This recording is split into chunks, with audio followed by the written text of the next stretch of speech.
কটা বাজে এখন? 11টা। আর 3-4 ঘন্টা ওখানে কাটিয়ে আসতে পারতে। এখন ঢোকার টাইম হলো তোমার বাড়িতে।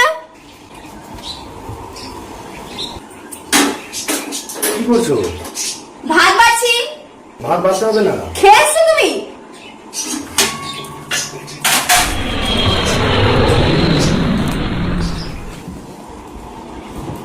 আমি খাইনি। ये भी मेरी गलती है। আর খাবো না। কাল বাবার ক্ষমতা নেই আমাকে খাওয়ানোর। আবার হাইও তুলছো। এখন তোমার ঘুমও পেয়ে গেল। এখন তুমি ঘুমাবে। আমি যে খাইনি তার কোনো পরোয়াই নেই। তুমি খেয়ে দিয়ে এসছো বাইরে থেকে।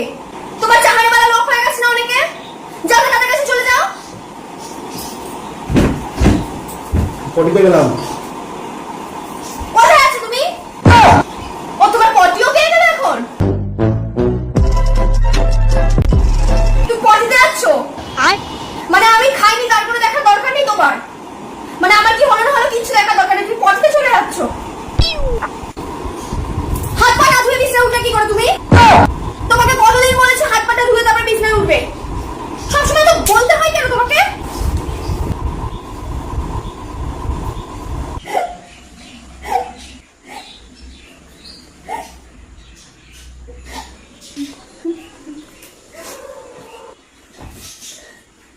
তোমাকে আমি কথা বলবো আজকে।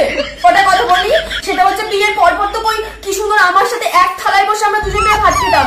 আর আজকে তুমি এখন খেয়ে দিয়ে আসলে বাইরে থেকে, তোমার আমার প্রতি কোনো মায়া লাগলো না? হ্যাঁ, এখন তো দেখি রাত্রিবেলা এরকম করে ফোনটা ঢেকে গিয়ে করো। আমি যখন এই পাশে শুয়ে থাকি তুমি এরকম করে আড়ালে আপনাদের ফোন ঘাটো কেন? গো কে চাহানি বালি এসে তোমার লাইফে? मरहम की कसम मरहम न मिला मरहम की जगह मर हम गए। আমার কোনো দাবি নেই তোমার কাছে। তারপর তুমি আমাকে বলবা যে আমি গন্ডগোল করি তোমার সাথে। তুমি শুয়েও বললে লাইটটা কে বন্ধ করবে? আমার বাবা ফোন করো আমার বাবাকে, লাইটটা এসে বন্ধ করে দিয়ে যা ট্রেনে করে এসে। কোথায় আমাকে একটু খাওয়াবে? না মনে বাবা বাচ্চা বলে একটুখানি খেতে দেবে আমাকে, সেটুকুও করো না পর্যন্ত।